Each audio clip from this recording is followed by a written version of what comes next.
Hare Krishna, Krishna Krishna, Hare Hare, Hare Rama, Rama Rama. Reading from Srimad Bhagavatam, Canto 11, Chapter 12, Verse 9. Yogena, sāṅkhyena, dāna-vrata-tapo, dhvaraiḥ, vyākhyā-svādhyāya-sannyāsaiḥ, prāpnuyād, yatna-vān. Even though one engages in great endeavor in the mystic yoga system, philosophical speculation, charity, vows, penances, ritualistic sacrifices, teaching of Vedic mantras to others, personal study of the Vedas, or the renounced order of life, still one cannot achieve me. Purport, Lord Krishna here explains that it is very difficult to achieve his personal association even for one who seriously endeavors to reach the absolute truth. The inhabitants of Vrindavan, such as the gopis and cows, were always living with Lord Krishna, and thus their association is called satsanga. Anyone who is favorably living with the Supreme Personality of Godhead becomes sat or eternal, and thus the association of such a person can immediately award others pure devotional service to the Lord.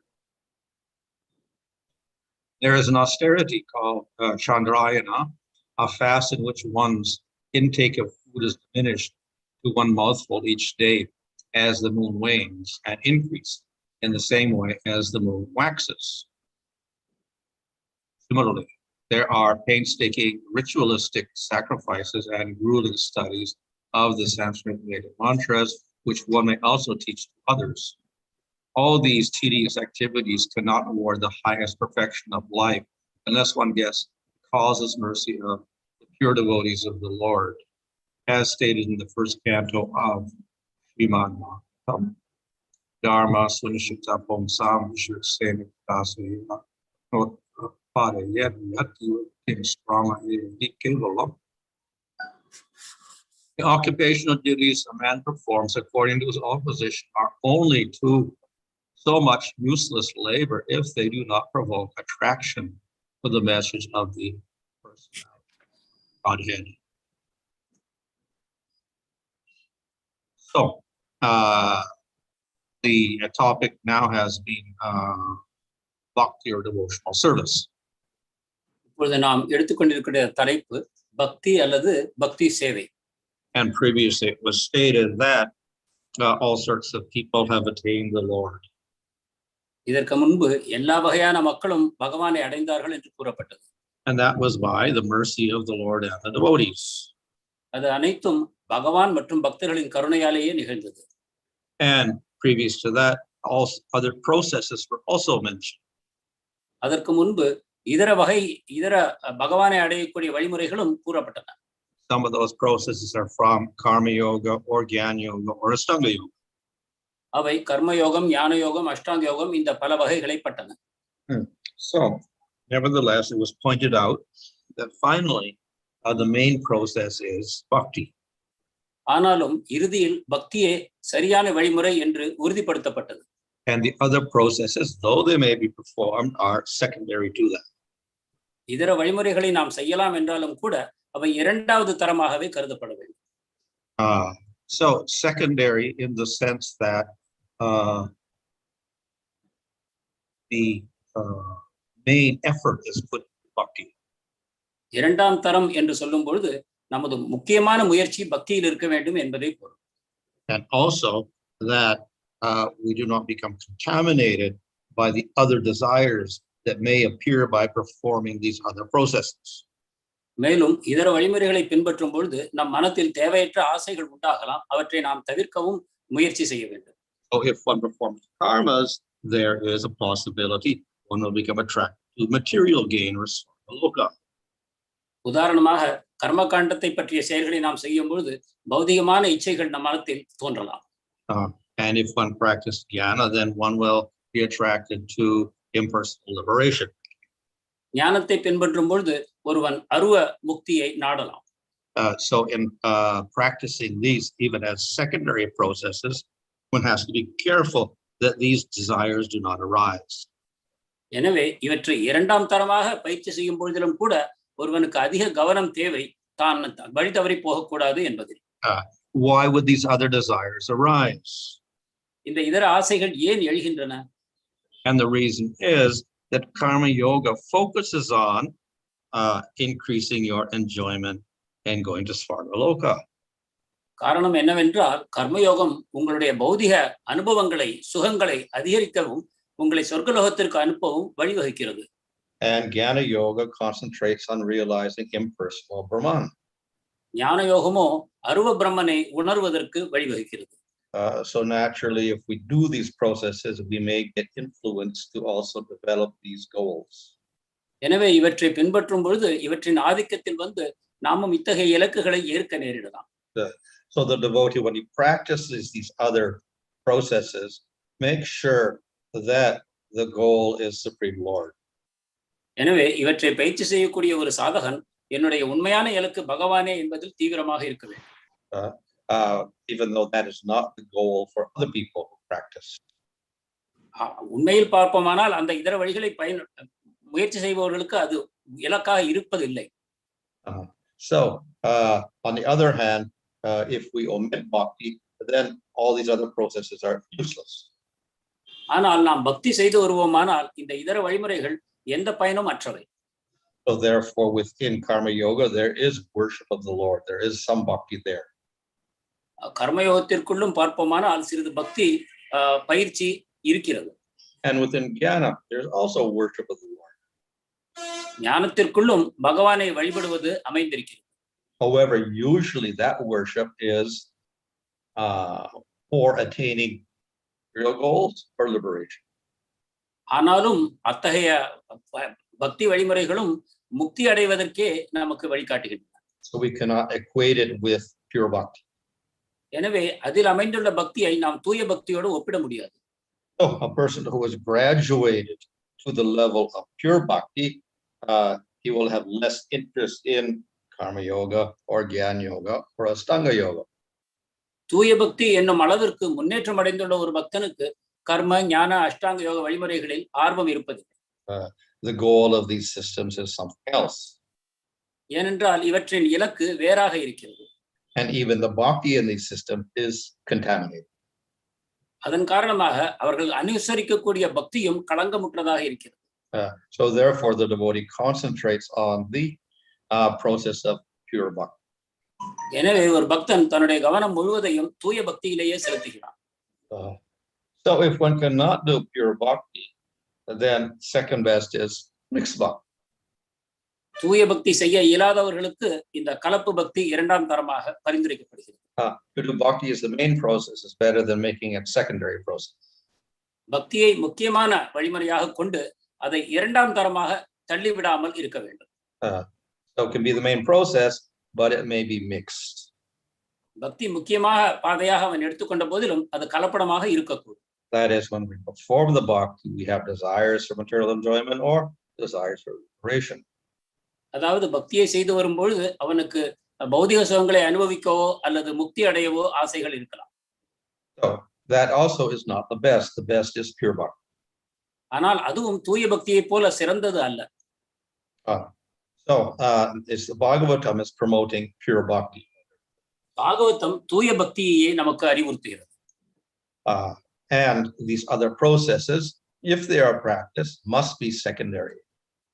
இதர வழிமுறைகளை ஒருவன் பின்பற்றுவானால் அவற்றை இரண்டாம் தரமாகவே செய்ய வேண்டும். And if one performs them without any bhakti, then this verse states no result. பக்தி அற்ற செயல்களை செய்யும் பொழுது அவற்றுக்கு பயன் இருப்பதில்லை. One cannot achieve the Supreme Lord. பரமபுருஷ பகவானை அடைய முடியாது. So therefore, all these different things, the yoga, jnana, and charities, karma yoga, etc., sacrifice, the study of the Vedas, etc., all will give no result of attaining the Lord. எனவே இந்த யோகம் ஞானம் தான தர்மங்கள் செய்வது தபசுகள் பண்ணுவது மற்றும் ஞான யோகத்தை பின்பற்றுவது இவை அனைத்தும் அவனுக்கு பகவானை அடைவதற்கு வழிவகுக்காது. So this means if they are done independent of bhakti with no connection to it, then they're no use for attaining the Lord. அதாவது இவை அனைத்தையும் பக்தியோடு சம்பந்தப்படுத்தாமல் தனியாக அனுசரிக்கும் பொழுது இவை பகவானை அடைய உதவாது. So why are they recommended at all in scriptures? அப்படி என்றால் ஏன் சாஸ்திரங்களில் இவை பரிந்துரைக்கப்படுகின்றன? So they're recommended for people who do not have faith in pure bhakti. அது தூய பக்தியில் நம்பிக்கை அற்ற மக்களுக்காக கூறப்பட்டது. So in other words, they have some value because they may lead to bhakti, but nevertheless, there are no guarantee that you will achieve the Lord by doing these processes. அதாவது அத்தகைய பக்தியில் நம்பிக்கையற்றவர்கள் இந்த செயல்களை செய்யும் பொழுது அது பக்திக்கு அடைவதற்கு வழிவகுக்கலாம், ஆனால் கட்டாயமாக அங்கு கொண்டு சேர்க்கும் என்று உத்தரவாதம் தர முடியாது. Of course, it is confusing for us to have all these different processes praised in the scripture. ஆனால் இந்த சாஸ்திரங்களில் கூறப்பட்டுள்ள இந்த அனைத்து வழிமுறைகளுமே ஒரு விதத்தில் முன்னேற்றத்திற்கான தூண்டுகோல்களாகும். The reason is, of course, because if you're not qualified for bhakti, then you have to do these other processes. ஏனென்றால் ஒருவன் பக்திக்கு தகுதிகளை பெறவில்லை என்றால் அவன் இத்தகைய செயல்களை செய்துதான் ஆக வேண்டும். Nevertheless, it is confusing. எப்படி இருந்தாலும் அது பயனற்றதே. If people superficially read the scriptures, then we'll see all the glorification of all the processes. நாம் சாஸ்திரங்களை தனியாக படிப்போமானால் அவை எல்லா வழிமுறைகளையும் உயர்வாக புகழ்வதை நாம் காண்போம். And they may not know which one to do. எதை நாம் செய்ய வேண்டும் என்ற தீர்மானத்திற்கு ஒருவன் வர முடியாது. Or they may try to mix them all together. அவை எல்லாவற்றையும் கலந்து ஒரு வகையாக அவன் பயிற்சி செய்ய ஆரம்பிக்கலாம். So this is particularly a problem in Kali Yuga. இது கலியுகத்தில் முக்கியமாக மிகப்பெரிய பிரச்சனையாக உள்ளது. Bhagavatam mentions that in Kali Yuga, people are not very intelligent. Bhagavatam கூறுகிறது கலியுகத்து மக்கள் அதிக புத்திசாலிகள் அல்ல. They are very agitated for material enjoyment. அவர்கள் பௌதிக சுகங்களுக்காக மனம் அலைக்கழிக்கப்படுகிறார்கள். They have very short lifespans. அவர்கள் ஆயுட்காலமும் குறைவு. And they like to argue with other people. அவர்கள் ஒருவரோடொருவர் வாக்குவாதத்தில் ஈடுபடுகிறார்கள். So therefore, they won't be able to understand the conclusion of scriptures. எனவே சாஸ்திரங்களின் தீர்மானமான முடிவுகளை அவர்கள் புரிந்து கொள்ள மாட்டார்கள். They find all different processes because they're less intelligent. They will not know which is. எனவே இந்த அனைத்து வழிமுறைகளையும் பார்க்கும் பொழுது எது சிறந்தது என்பதை தீர்மானிக்க அவர்களுக்கு சாமர்த்தியம் இருக்காது. And even if they understand there's a gradual process, they will not progress very much from one process, from karma yoga to jnana yoga to sāṅkhyena yoga to bhakti yoga, because lifespan is very short. இவற்றை படிப்படியான வழிமுறைகள் என்று அறிந்து ஒருவன் கர்மயோகத்தை ஆரம்பித்தால் கூட அடுத்தபடியாக ஞானம் யோகம் என்று முன்னேறுவதற்கு அவனுக்கு அவகாசம் இல்லை, ஏனென்றால் ஆயுட்காலம் குறைவு. And because they are materially attached, they'll be more attracted to doing the karma yoga process. அவர்களுக்கு பௌதிக பற்று அதிகமாக இருப்பதால் அவர்கள் கர்மயோக பாதைகளிலேயே அதிகமாக கவரப்படுவார்கள். And because they like to quarrel with each other, and they'll say, this is the best process, everything else is wrong. மேலும் அவர்கள் விவாதங்களில் சச்சரவுகளில் ஈடுபடுவதனால் என்னுடைய பாதை உயர்ந்தது உன்னுடைய பாதை தாழ்ந்தது என்ற விவாதங்களிலும் ஈடுபடுவார்கள். So in the Srimad Bhagavatam itself, in the first canto, Narada Muni chastises Vyasadeva for causing this confusion in people.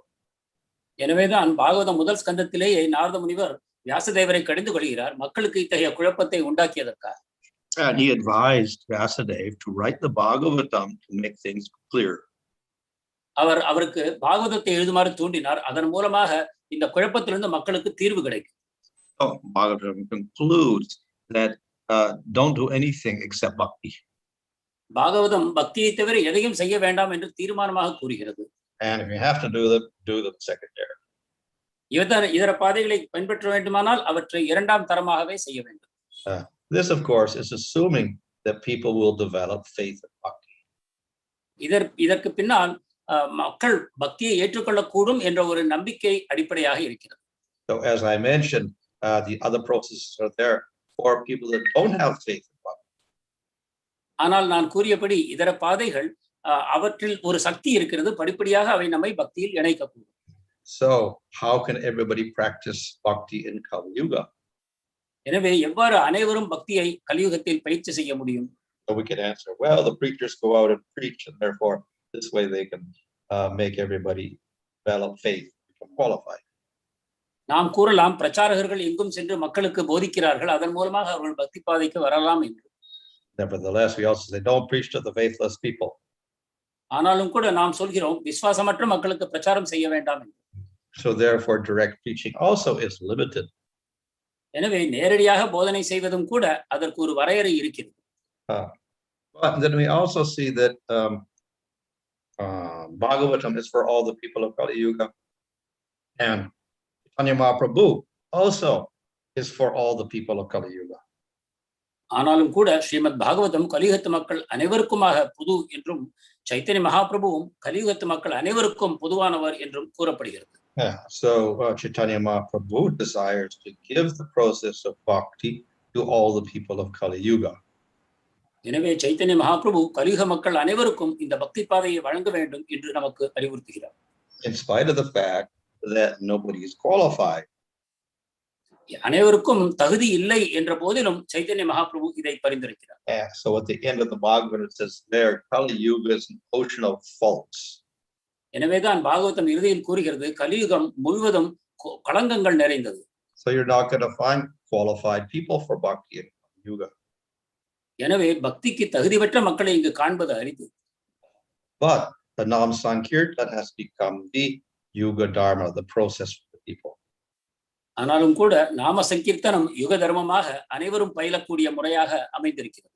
So this counteracts all of the faults of Kali Yuga. இது கலியுகத்தின் அனைத்து களங்கங்களையும் நிவர்த்தி செய்கிறது. Through Nam Sankirtan, people can develop qualification and then progress quickly on the process of bhakti. நாம சங்கீர்த்தனத்தின் மூலமாக மக்கள் தேவையான தகுதியை அடைந்து பக்தி மார்க்கத்தில் முன்னேறலாம். So this way, bhakti becomes the prevalent process in Kali Yuga, not just for a few people. இவ்வாறு பக்தி கலியுகத்து மக்கள் அனைவருக்கும் பொதுவாக பொருந்துவதாக அமைகிறது, சிலருக்கு மட்டும் என்று இல்லாமல். So of course, the other processes in Kali Yuga also are more difficult. சொல்லப்போனால் இதர பாதைகளும் கூட கலியுகத்தை பொறுத்தவரை கடினமானவை. Because people are unintelligent, disturbed by sense gratification, have short lifespans, etc. They're unqualified for jnana and for yoga. ஏனென்றால் அனைவரும் அறிவு குறைந்தவர்களாகவும் மந்த புத்தியுடையவர்களாகவும் ஆயுள் குறைந்தவர்களாகவும் விவாதத்தில் ஈடுபடுபவர்களாகவும் இருப்பதன் காரணத்தினால் அவர்களுக்கு கர்மமோ ஞானமோ அஷ்டாங்க யோகமோ செய்வதற்கான தகுதிகள் இல்லை. So what about karma yoga? Maharaj? What about karma yoga? Can they practice karma yoga? கர்ம யோகத்தை எடுத்துக்கொள்வோம். It looks possible because this is for the people in the lower gunas. நமக்கு இது தோன்றுகிறது குணங்களில் உள்ள மக்களுக்கு இது பொருந்தக்கூடியது என்று. People who practice jnana and yoga should be in sattva guna. ஞானத்தை பயிற்சி செய்பவர்கள் சத்வகுணத்தில் இருக்க வேண்டும். And the people in Kali Yuga are mainly in tamoguna. கலியுக மக்களோ முக்கியமாக தமோகுணத்தில் இருக்கிறார்கள். So for the tamoguna and rajoguna people there is karma yoga. எனவே தமோ ரஜோ குணங்களில் இருக்கக்கூடிய மக்களுக்கு முக்கியமாக கர்ம யோகம் பரிந்துரைக்கப்படுகிறது. So definitely this is more applicable for Kali Yuga than jnana and yoga. எனவே கர்ம யோகமே கலியுகத்துக்கு அதிகம் பொருந்தக்கூடியது ஞானத்தையும் யோகத்தையும் விட. However, the karma yoga system also is quite complex. ஆனால் கர்மயோக பாதையும் கூட மிகவும் புதிர்கள் நிறைந்தது. In its complete form, it requires a whole society ruled by a qualified king. அதை பயிற்சி செய்ய வேண்டும் என்றால் முழு சமுதாயமும் ஒரு தகுதி வாய்ந்த அரசனின் கீழ் கட்டமைக்கப்பட வேண்டும். And in the last chapters of the Bhagavatam, it is described how in Kali Yuga the line of kings from Swayambhuva Manu disintegrates. நாம் இதற்கு முன்பு பார்த்தோம் எவ்வாறு கலியுகத்தில் ஸ்வயம்புவ மனுவிலிருந்து தொடங்கி வந்த அந்த அரசர்களது பரம்பரை படிப்படியாக அழிந்து போகிறது என்று. So we're left without a king for the rest of Kali Yuga. இவ்வாறு கலியுகத்தின் மீதி காலத்திற்கு அரசர்கள் இல்லாமல் நாம் போகிறோம். It's described that after Kali Yuga, when Sattva appears, then the descendant of Manu will again manifest himself and establish the system with the king. கலியுகம் முடிந்து சத்தியுகம் ஆரம்பிக்கும் பொழுது மீண்டும் அரசர்களது பரம்பரை ஸ்வயம்புவ மனு அவர்களிலிருந்து திரும்பவும் தொடங்கப்படும் என்று நமக்கு கூறப்பட்டிருக்கிறது. So therefore, it's difficult to practice the karma yoga and varnashram as described in the scriptures. எனவே சாஸ்திரங்களில் வர்ணாசிரமத்தின் கீழ் செய்யக்கூடிய கர்மயோகம் என்பதும் கூட நாம் செய்வதற்கு இப்பொழுது மிகவும் கடினமானதே ஆகும். We find 1,000 years ago, maybe a little bit difficult to perform karma yoga. 500 years ago, more difficult, and now in the modern world, even more difficult. இவ்வாறு 1000 ஆண்டுகளுக்கு முன்பு ஓரளவு கர்மயோகம் செய்வதற்கு சுலபமாக இருந்தது என்று கொண்டால் 500 ஆண்டுகளுக்கு முன்பு அது இன்னும் கடினமாகியது. தற்காலத்தில் இன்னும் அதை விடவும் கடினமாகிவிட்டது. Not only no king, but then the Muslims invaded, then the British came. Maharaj? The Muslims came, and then the British came, and they ruled. இதன் காரணம் முஸ்லிம்கள் வந்து இந்தியாவை ஆட்கொண்டார்கள். அதன் பிறகு பிரிட்டிஷர்கள் வந்தார்கள். அதன் காரணமாகவும் இது கடினமாகிவிட்டது. And both rulerships, they didn't understand the principles of varnashram. இந்த இரண்டு அரசர்களும் இந்த இரண்டு பரம்பரைகளும் வர்ணாசிரமத்தை பற்றி அவர்கள் புரிந்து கொள்ளவில்லை. So naturally, the population in general also lost their understanding of the system. இதன் காரணமாக நம் நாட்டில் உள்ள மக்களும் கூட அந்த வர்ணாசிரம தர்மத்தை மறந்து போனார்கள். So therefore, it is a little difficult to re-establish that system. எனவே அந்த சமுதாயத்தை மீண்டும் கொண்டு வருவது என்பது இயலாததாகும். Nevertheless, we can utilize some of the items of that system. ஆனாலும் கூட வர்ணாசிரமத்தில் உள்ள சில அங்கங்களை நாம் இப்பொழுது கொண்டு வர முடியும். It is difficult to operate with varnas in Kali. வர்ணங்களை பொதுவாக கலியுகத்தில் திரும்ப கொண்டு வருவது இயலாத காரியம். The whole society is much different now. இப்பொழுது உள்ள சமுதாயம் மிகவும் மாறுபட்டதாக இருக்கிறது. But individually, people can follow the principles, some of the principles of the varnashram system. ஆனால் தனிப்பட்ட முறையில் வர்ணாசிரம தர்மத்தில் உள்ள சில கொள்கைகளை தனிப்பட்ட மனிதர்கள் பின்பற்றக்கூடும்.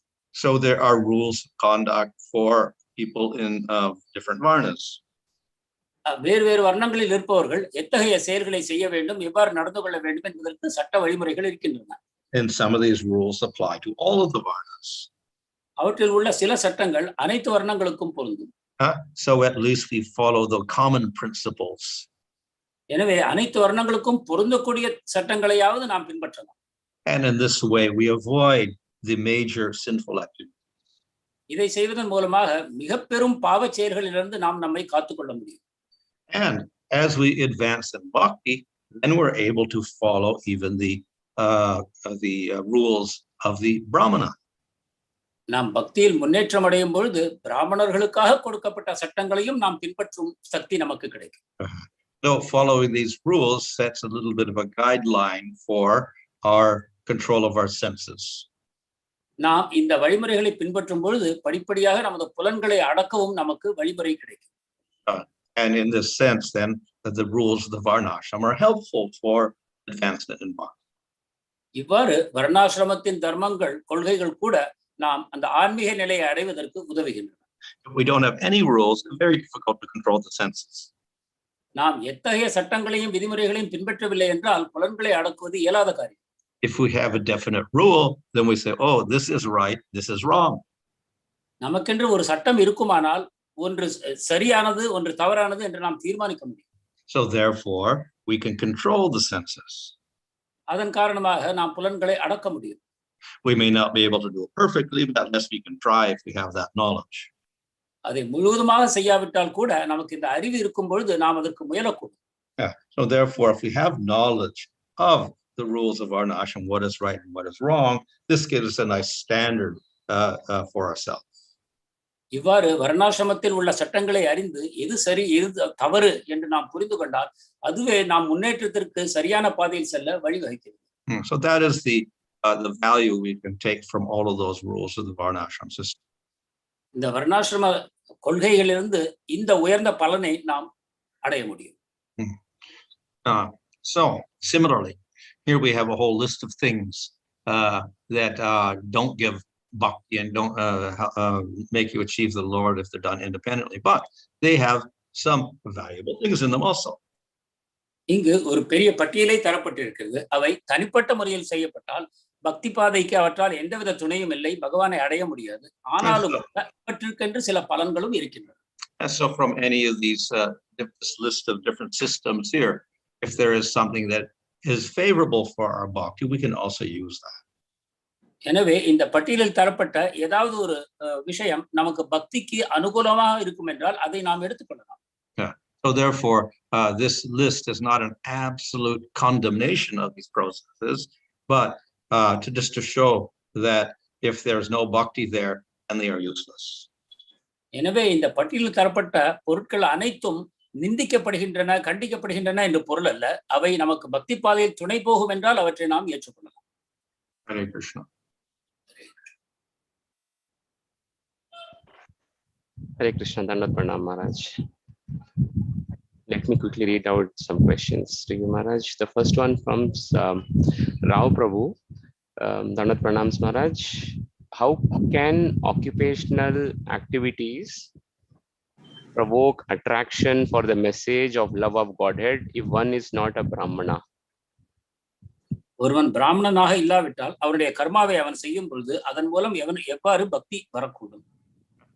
So if people are in Tamagun, then they follow the rules of Sudra. If they're a Vaishya, they follow the rules for people in Rajas and Tamas. And if they're Kshatriya, they follow rules for people in Rajagun. சூத்ரர்கள் தமோ குணத்திற்கான சட்டங்களையும், வைஷ்யர்கள் தமோ ரஜோகுணங்களுக்கான சட்டங்களையும், க்ஷத்ரியர்கள் ரஜோகுண சட்டங்களையும் பின்பற்றுகிறார்கள். So they follow rules of occupation, and those occupations give them food, and with food they can live. அவ்வாறு அவர் தொழில் தர்மங்களை அவர்கள் செய்யும் பொழுது அதன் மூலமாக உணவு கிடைக்கிறது, அதற்கொண்டு அவர்கள் உயிர் வாழ முடியும். So if we don't live, we cannot even do bhakti. உயிர் வாழாவிட்டால் பக்தி செய்வது எப்படி? So therefore, the rules of Varna allow for maintenance of the body. Once we have the body, then we can do the activities of bhakti. எனவே வர்ணத்தில் உள்ள சட்டங்கள் நம் உடலை காப்பாற்றிக் கொள்வதற்கு வழிவகுக்கின்றன. அதன் மூலமாக நாம் பக்தி செய்வதற்கு அது உதவுகிறது. So within that system, then we have different types of activities besides occupational activities for the people. இந்த வர்ணாசிரமத்தின் அடிப்படையில் மக்கள் பல வகையாக பிரிக்கப்பட்டு அவர்களுக்கான தொழில்கள் என்ன என்று நிர்ணயிக்கப்பட்டிருக்கிறது. So they should all worship. So some may worship Devatas, some may worship Vishnu, etc. அவர்கள் அனைவரும் வழிபாடு செய்ய வேண்டும். சிலர் தேவதைகளையும் சிலர் விஷ்ணுவையும் வழிபடக்கூடும். And among those worships, of course, then we'll have worship of Krishna or Vishnu. அதில் சில மக்கள் விஷ்ணுவையோ கிருஷ்ணரையோ வழிபடலாம். So that's not restricted to Brahmanas. Everybody can go to the temple and offer something. அது பிராமணர்களுக்கு மட்டும் என்றில்லை, அனைவருமே கோயிலுக்கு சென்று பகவானை வழிபடலாம். Of course, if we are chanting holy name, everybody can chant the holy name also. நாம் புனித நாமங்களை உச்சரிக்கிறோம் என்றால் அதையும் நாம் செய்யலாம். And thus, everybody, whether they're Sudra, Vaishya, Kshatriya, or Brahmana, can perform bhakti in some way. இவ்வாறு சூத்ரரோ வைஷ்யரோ க்ஷத்ரியரோ யாராக இருந்தாலும் பக்தியை செய்யலாம், அதில் தடை இல்லை. Of course, in that system, it is not the main item, it is a secondary item. ஆனால் இந்த தர்மத்தில் பார்ப்போமானால் அது முக்கியமான அம்சமாக இல்லாமல் அது இரண்டாம் அங்கமாக விளங்குகிறது. And therefore, it is different from bhakti itself, main process. எனவே பக்தியையே முக்கியமாக செய்யும் பாதையிலிருந்து இது மாறுபடுகிறது. Thanks, Maharaj. The next one is from Jyoti Sundar Mataji. She's referring to I think the next verses here, verse number 10 and 11, which is related to Krishna's prakat and aprakat leelas. So I'm just going to read it, Maharaj. It's a little longer. Please bear with me. So verses means that previously gopis could not see any means of happiness, but now they see it. Separation no longer exists. Without me, the nights dragged on forever, but now it is not like that because there is no separation. O Uddhava, this is because they possess me eternally, since they entered the aprakat manifestation of Vrindavan according to the message you gave them. So the question, Maharaj, is, so when Krishna meets the gopis in Braja after killing Dantavakra, it is prakat pastimes.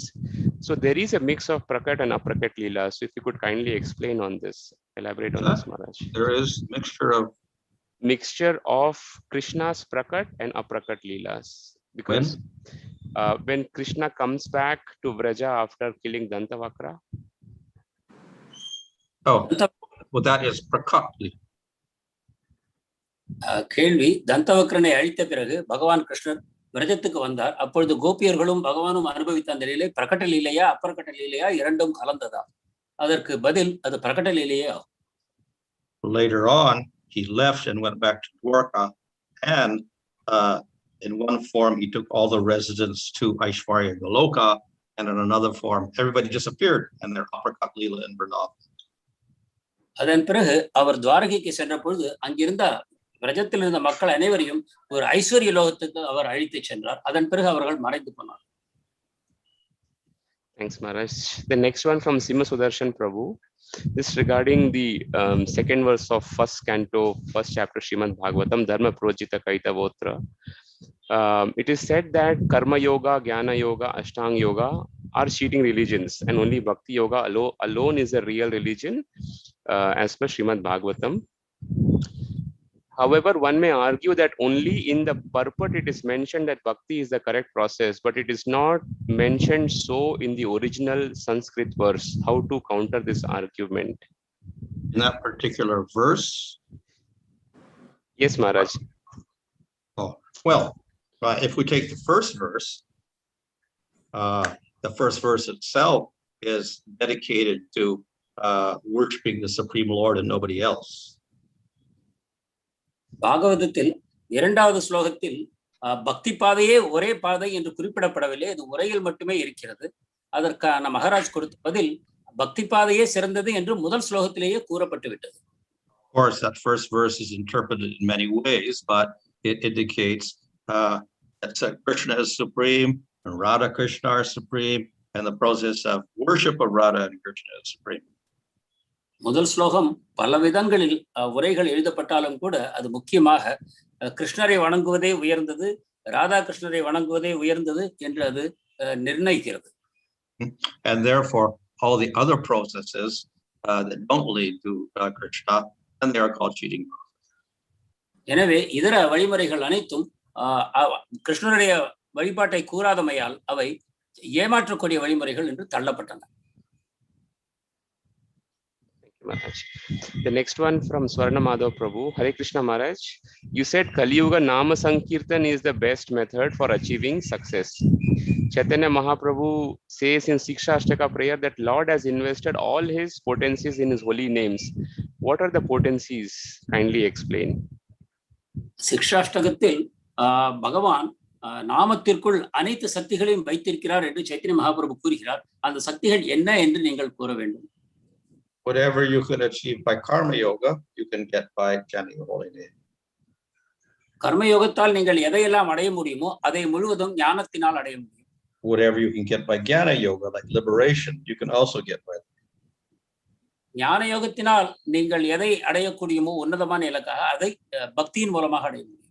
Whatever you can get by Ashtanga yoga, including siddhis, you can also get.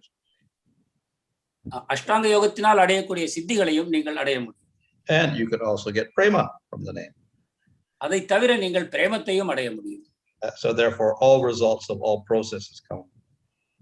இவ்வாறு அனைத்து பாதைகளிலும் கிடைக்கக்கூடிய உன்னதமான பயன்கள் நாம ஜபத்தினாலேயே கிடைக்கும். Thank you, Maharaj. This one is from Gokul Tarini Mataji. The question is, Hare Krishna Maharaj pranams. If someone chants 16 rounds of Hare Krishna Maha Mantra and has faith in Krishna consciousness, but still maintains material attachments and do some offenses unknowingly, should they still follow religious principles like Shraddha ceremony, etc.?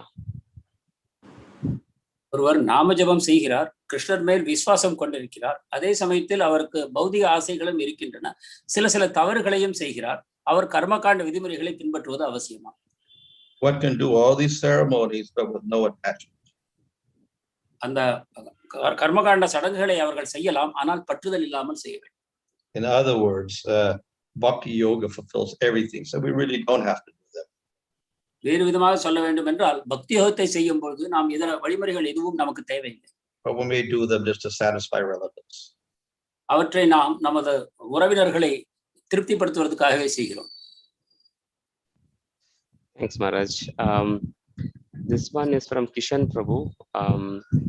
Hare Krishna Maharaj, in the spiritual world, the humans can become trees, animals, rivers, etc. So, vice versa, can the trees also transform into humans in the spiritual world? ஆன்மீக உலகத்தில் மனிதர்கள் மரம் செடிகளாகவோ மிருகங்களாகவோ நதிகளாகவோ வடிவம் எடுக்கும் என்றால் அத்தகைய நதிகள் மரம் செடிகள் விலங்குகள் கூட மனிதர் வடிவம் எடுக்க முடியுமா? Well, theoretically, everything can become everything. நாம் சரியாக பார்ப்போமானால் எதுவும் எதுவாகவும் ஆக முடியும் ஆன்மீக உலகத்தில். So the person in the spiritual world has this power that whatever he wants comes true. ஆன்மீக உலகத்தில் இருப்பவர்களிடம் இந்த சக்தி இருக்கிறது. அவர் எதை விரும்பினாலும் அது உடனே உண்மையாகிறது. So the devotee can transform and become a tree or a bumblebee or a bird or a butterfly or whatever. எனவே ஒரு பக்தர் விரும்பினால் ஒரு மரமாகவோ நதியாகவோ ஒரு பட்டாம்பூச்சியாகவோ மாறக்கூடும். But he does that only as a temporary service to the Lord, and he returns to his other form, his original form. ஆனால் அவ்வாறு உருமாறுவது பகவானுக்கு ஒரு தற்காலிக சேவைக்காகவே செய்கிறாரே தவிர அவரது முக்கியமான சேவை செய்வதற்காக அவர் பழைய வடிவத்துக்கு திரும்புகிறார். So similarly, the trees and whatever have their form, and by Krishna's mercy or will, they could also change, but generally they don't. தாவரங்களுக்கும் அதே போல அந்த சக்தி இருக்கிறது. பகவானுடைய கருணையினால் அவர்கள் உருமாறிக்கொள்ளலாம், ஆனால் பொதுவாக அது நடப்பதில்லை. Thank you, Maharaj. This next one is from Srinivas Nitai Prabhu. Can an institution with rules and regulations according to time, place, and circumstances replace the varnashrama system in modern times in order to facilitate bhakti yoga? இடம் காலம் இவற்றை பொறுத்து ஒரு ஸ்தாபன அமைப்பானது பக்தி செய்வதற்கான வழிமுறைகளை கொண்டு ஒரு சரியான சட்டதிட்டங்களை வகுத்து நிறைவேற்ற முடியுமா? Well, the institution can adopt many of the rules of the varnashrams. ஒரு ஸ்தாபனமானது வர்ணாசிரமத்தில் உள்ள பல சட்டங்களை ஏற்றுக்கொள்ளலாம். Thank you, Maharaj. I'll move on. This one from Vaishnav Seva Prabhu. Maharaj, as you said, it is difficult to establish a society based on Varna, and only a certain principle we can adapt. Then inside ISKCON, there are projects which is trying to establish like Gurukul projects, farm community, or Devi Varnashram system. Will also struggle to establish this properly, since the entire society is not following the Varna system. Also, ultimately, there is no king to govern all these systems. இந்த வர்ண வழிமுறையை நடைமுறைப்படுத்துவது இயலாதது என்று சொன்னீர்கள். அதில் சில சட்டங்களை மட்டும் நாம் ஏற்கலாம் என்று. ஆனால் இஸ்கானுக்குள்ளே சில இந்த முயற்சிகள் நடந்து வருகின்றன. குருகுல வழிமுறை மூலமாக அல்லது வர்ணாசிரம ஒரு சமுதாயத்தை உண்டாக்குவதற்கான முயற்சிகள் நடக்கின்றன. இவை எந்த அளவுக்கு சாத்தியம்? So for within the society, then the difficulty comes with having a leader of a certain project who can act like the sub-king or whatever. And most people aren't going to accept that. நாம் சமுதாயத்திற்குள் பார்ப்போமானால் ஒரு சரியான ஒரு முன்னின்று நடத்தக்கூடியவர் அந்த அந்த தகுதிகளை அனைத்தையும் பெற்றவராக ஒருவர் கிடைப்பது கடினமாக இருக்கிறது. அதனால் சமுதாயத்தில் இதை செய்வது கடினம். And he will have to establish which rules to follow. எந்த சட்டங்களை பின்பற்ற வேண்டும் என்பதை அவர் தீர்மானிக்க வேண்டும். And that also becomes a matter of controversy. Some people want to follow this rule, some people want to follow that rule, some people don't want to follow this rule or that rule. அதிலும் கூட சர்ச்சைக்கு இடமாகிறது. ஏனென்றால் சிலர் சில சட்டங்களையும் இதர மக்கள் வேறு சில சட்டங்களையும் பரிந்துரைப்பார்கள். So it becomes a little difficult for that reason. இதன் காரணமாக அது கடினமாகிறது. In other words, what standards do we set for the Gurukul? குருகுலத்திற்கு எந்த தரத்தை நாம் நிர்ணயிக்க வேண்டும்? Do we exclude Western education completely? நாம் மேற்கத்திய கல்வியை முழுமையாக நிராகரிக்க முடியுமா? Teach them only Sanskrit. சமஸ்கிருதம் மட்டும் பயில வேண்டும் என்று கூற முடியுமா? Teach them Vedas. வேதங்கள். But then most people aren't going to agree to that. அதற்கு முக்கியம் Maharaj. Most people will not agree to that. They won't send their children. அதை அனைத்து மக்களும் ஏற்றுக்கொள்ள மாட்டார்கள், குழந்தைகளை அனுப்ப மாட்டார்கள். So we have, problems in instituting a system like that. எனவே இத்தகைய ஒரு வழிமுறையை நாம் நடைமுறைப்படுத்துவது கடினமாக இருக்கிறது. Thank you, Maharaj. One question from YouTube. Bhakta Arjun. Hare Krishna Maharaj, Dandavat Pranams. This is actually related to the offenses, 9th offense of the holy name. What happens to one who is committing sins on the strength of the holy name? ஒரு புனித நாமத்தின் பலத்தினால் ஒருவன் பாவங்களை செய்தால் அதன் விளைவு என்ன? So one who that committing sin on the strength of the holy name means that intentionally he is deceiving the devotees and acting like a devotee, but at the same time doing sinful activities. புனித நாமத்தின் பலத்தினால் ஒருவன் பாவ செயல்கள் செய்கிறான் என்றால் அதன் பொருள் புனித நாமத்தை வைத்துக் கொண்டு அவன் பக்தனை போல நடித்து இதர பக்தர்களை ஏமாற்றுகிறான் என்பது பொருள். And then he will practice bhakti to get rid of any sinful reaction. அப்பொழுது அவன் பக்தி செய்யும் பொழுது பாவ விளைவுகளிலிருந்து விடுபட முடியாது. But we don't find many devotees in that position where they're trying to get rid of the sinful reaction for the sins by doing the bhakti. ஆனால் பாவ விளைவுகளிலிருந்து விடுபட வேண்டும் என்பதற்காக பக்தி செய்யும் மக்களை நாம் காண்பது கடினம். Rather, they may do a sinful activity while they're doing bhakti. Maharaj? They may do a sinful activity when they are being devotees. பக்தர்களாய் இருக்கும்போது அதே சமயம் அவர்கள் பாவ செயல்களை செய்யக்கூடும். So that is a little different. அது வேறு தரப்பட்டது. And of course, if they do a sinful activity, Krishna says, even you're still my devotee. Maharaj? Even if you do the sinful activity and you don't repeat, then Krishna says you're still my devotee. அத்தகைய பாவ செயல்களை செய்து ஒருவர் விழுந்தாலும் கூட கிருஷ்ணர் கூறுகிறார், நீ அப்பொழுதும் கூட என் பக்தரே ஆவாரேன். But if it becomes continual, then of course he will not be steady in bhakti, and eventually he'll probably leave the devotional service. ஆனால் தொடர்ந்து அவர் பாவ செயல்களை செய்வார், ஆனால் பக்தி தொண்டில் நிலைத்து இருக்க முடியாது. ஒரு காலத்தில் அவர் விழுந்து விடுவார், பக்தி தொண்டை நிறுத்தி விடுவார்.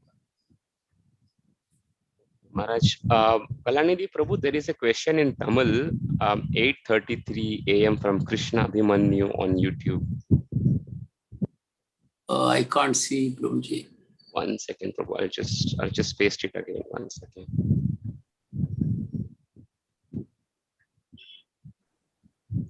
Can you see it now, Kalanidhi Prabhu? That is Maharaj. Veda இலக்கியங்கள் நித்தியமானது. Is that the one, Prabhuji? வேத இலக்கியங்கள் நித்தியமானது என்னும் நிலை நாரத முனி ஸ்ரீல வியாசரிடம் கலியுகத்திற்காக பாகவதம் எழுதப்பட்டதற்கு பின்பு எழுதப்பட்டதா அல்லது முன்பு எழுதப்பட்டதா?